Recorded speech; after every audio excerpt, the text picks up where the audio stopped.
Subjects को पढ़ लेना एक अलग बात होती है और गवर्नमेंट कॉम्पिटिटिव एग्जाम्स में मार्क्स स्कोर करना एक दूसरी बात होती है। क्योंकि मार्क्स स्कोर करने के लिए आपको प्रैक्टिस लगेगी, थ्योरी का एप्लीकेशन पार्ट लगेगा, और वही चीज़ आज हम करने वाले हैं। किस कॉन्टेक्स्ट में?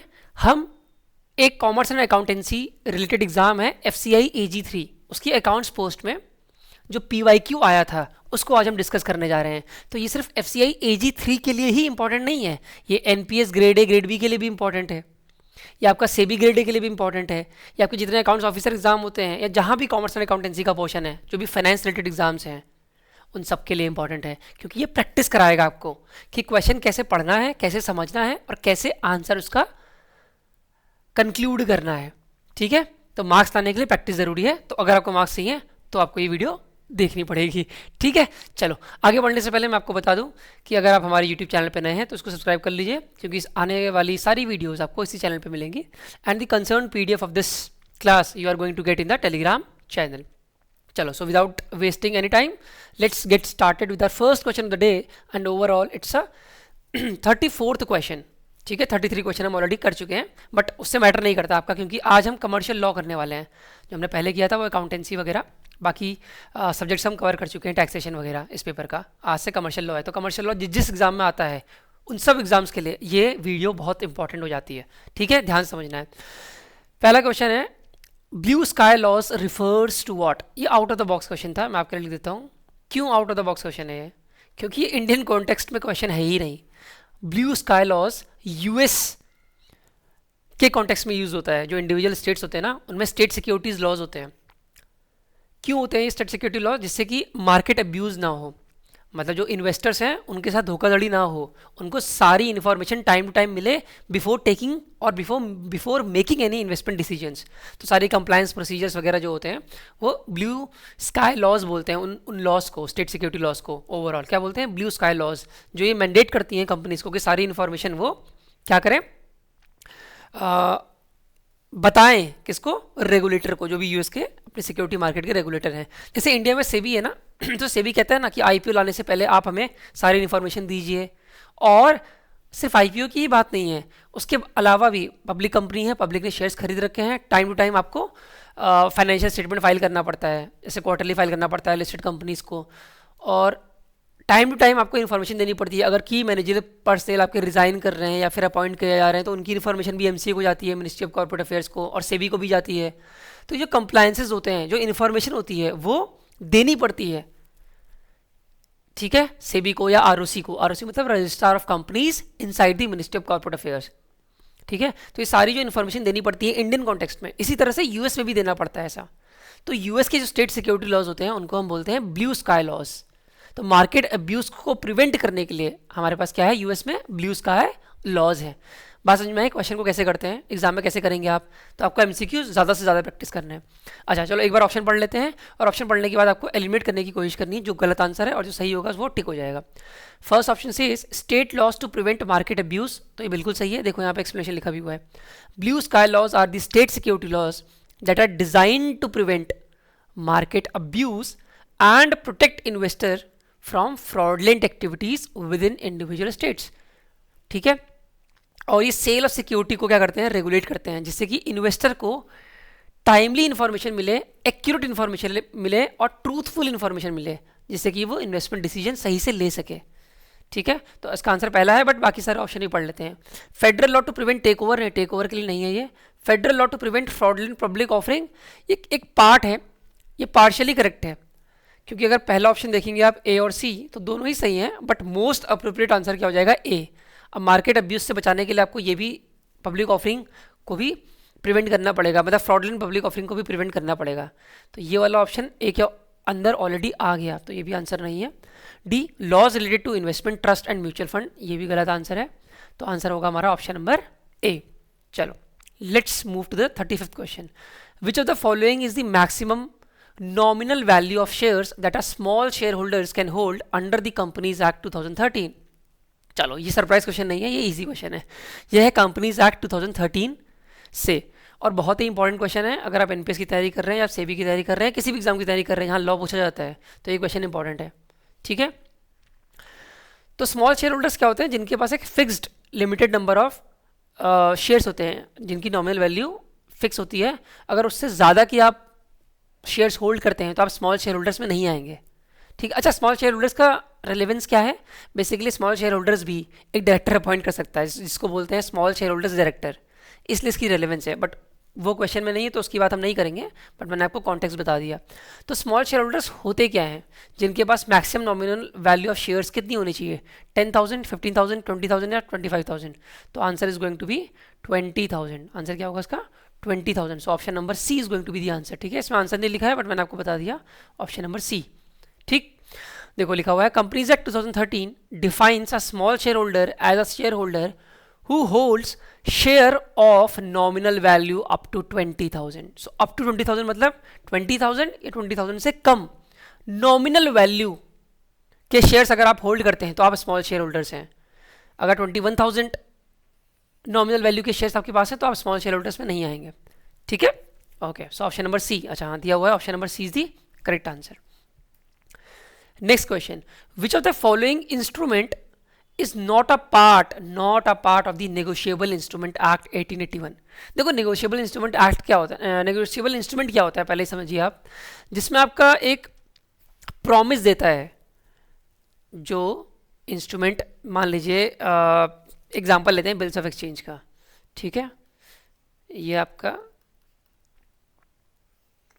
ये हमारा है सेलर, ठीक है, ये हमारा है बायर।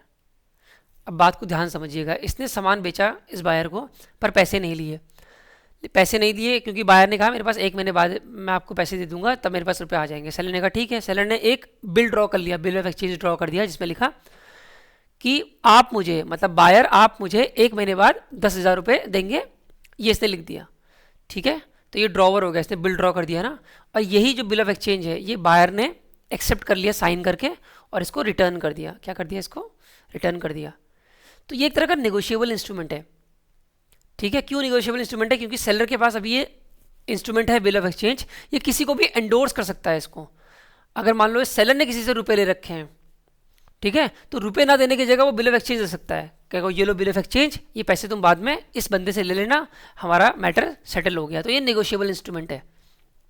बात समझ आती है? और दूसरा पॉइंट कि यहाँ पे ये बायर ने प्रॉमिस कर रखा है, एक तरह से एक्सेप्ट किया ना इसने बिल ऑफ एक्सचेंज को, इसने प्रॉमिस किया एक्सेप्ट करके कि मैं आपको इतने टाइम पे रुपए दे दूंगा, एक तरह का प्रॉमिस है ये। ठीक है, आइदर ऑन डिमांड और एट मेच्योरिटी टाइम। ठीक है, दोनों हो सकता है, डिमांड पे भी जाता है और एट मेच्योरिटी डेट पे भी जाता है ये बिल ऑफ एक्सचेंज। इसी तरह से प्रॉमिसरी नोट भी है आपका, जिसमें बायर खुद ही प्रॉमिस करता है कि मैं आपको इतने टाइम बाद दूंगा, और ये भी एंडोर्स हो सकता है। तो ये सारे नेगोशिएबल इंस्ट्रूमेंट्स होते हैं, बिल ऑफ एक्सचेंज हो गया, प्रॉमिसरी नोट हो गया। इसी तरह से डिमांड ड्राफ्ट होता है, ये भी आपने सुना होगा, बैंक में आप डिमांड ड्राफ्ट बनाते हो ना, ये नेगोशिएबल इंस्ट्रूमेंट है क्योंकि जिसको आप दोगे आप किसी को भी दे सकते हो। ये डिमांड ड्राफ्ट बना के आपने दे दिया तो वो पेमेंट ले लेगा सामने वाले पार्टी से। ठीक है, इसी तरह से हमारा चेक भी होता है, बिल ऑफ एक्सचेंज की बात तो हम कर चुके हैं, चेक भी आप जिसको देना चाहो दे सकते हो, जो भी होल्डर होगा उसके पास वैसे आ जाएंगे। ठीक है, लेकिन ट्रेजरी बिल की बात मैं अगर करूँ तो ये शॉर्ट टर्म इन्वेस्टमेंट है, ये गवर्नमेंट को अगर पैसे चाहिए होते हैं तो ये बोरो करती है पब्लिक से ट्रेजरी बिल इशू करके।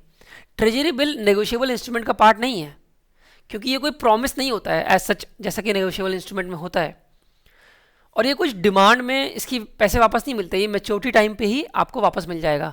और ऊपर से ट्रेजरी बिल को एंडोर्स भी नहीं कर सकते हो। सबसे इंपॉर्टेंट पॉइंट तो ये है, मान लो आपने ट्रेजरी बिल इन्वेस्टमेंट किया, गवर्नमेंट ने बोरो किया आपसे रुपए, आपको ट्रेजरी बिल का सर्टिफिकेट इश्यू हो गया। अब ऐसा नहीं कि आपको किसी लोकल दुकानदार को अगर पैसे देने आपको लो ट्रेजरी बिल रख लो, ये पैसे ही तो हैं बाद में ले लेना उससे, ऐसा नहीं होगा, ये नेगोशिएबल इंस्ट्रूमेंट नहीं है। हाँ, ट्रेजरी बिल सेकेंडरी मार्केट में, स्टॉक मार्केट में ट्रेड ज़रूर हो सकता है, वो एक अलग कॉन्सेप्ट है, but unlike this demand draft और ये बिल ऑफ एक्सचेंज और चेक की तरह काम नहीं करता ये। ठीक है, ये कोई ऐसा प्रॉमिस नहीं है, बाकी सारे प्रॉमिस होते हैं कि भाई इतने पैसे पे मैं करूँगा। जिसने भी एक्सेप्ट किया होता है डिमांड ड्राफ्ट या फिर बिल ऑफ एक्सचेंज चेक, वो कहता है कि हाँ मैं प्रॉमिस करूँगा। ठीक है, ऑन डिमांड या फिर एट अ मैच्योरिटी डेट। इसलिए ट्रेजरी बिल नेगोशिएबल इंस्ट्रूमेंट के अंदर नहीं आता है, बाकी सारे आते हैं। ठीक है, तो क्या लिखा हुआ है, treasury bill is not a part of the negotiable instrument act 1881। सारे ऑप्शन हैं, क्यों? क्योंकि ट्रेजरी बिल क्या कहता है, are short term government securities issued to raise funds and are not governed by the negotiable instrument act. ये govern करता ही नहीं इसको नेगोशिएबल इंस्ट्रूमेंट एक्ट, तो इंस्ट्रूमेंट एक्ट के प्रोविजंस इस पर अप्लाई नहीं होते ट्रेजरी बिल के, बट बाकियों में होते हैं। ठीक है, तो इजी क्वेश्चन था। ट्रेजरी बिल हमारा शॉर्ट टर्म क्या है, एक तरीका है फंड रेज करने का गवर्नमेंट के लिए।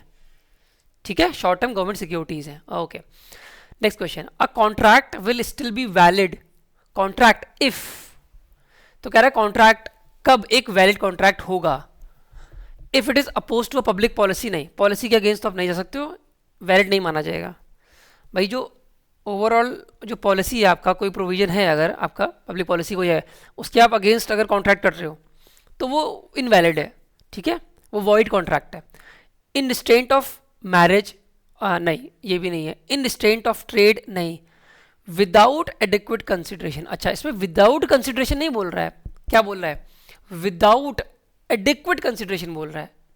अगर लिखा होता विदाउट कंसिडरेशन, क्या लिखा होता अगर कॉन्ट्रैक्ट विदाउट कंसिडरेशन होता तो ये भी कॉन्ट्रैक्ट वैलिड कॉन्ट्रैक्ट नहीं होता, बट लिखा है विदाउट एडिक्वेट कंसिडरेशन। देखो कॉन्ट्रैक्ट वैलिड होने के लिए कंसिडरेशन जरूरी है, बट एडिक्वेट होना जरूरी नहीं है।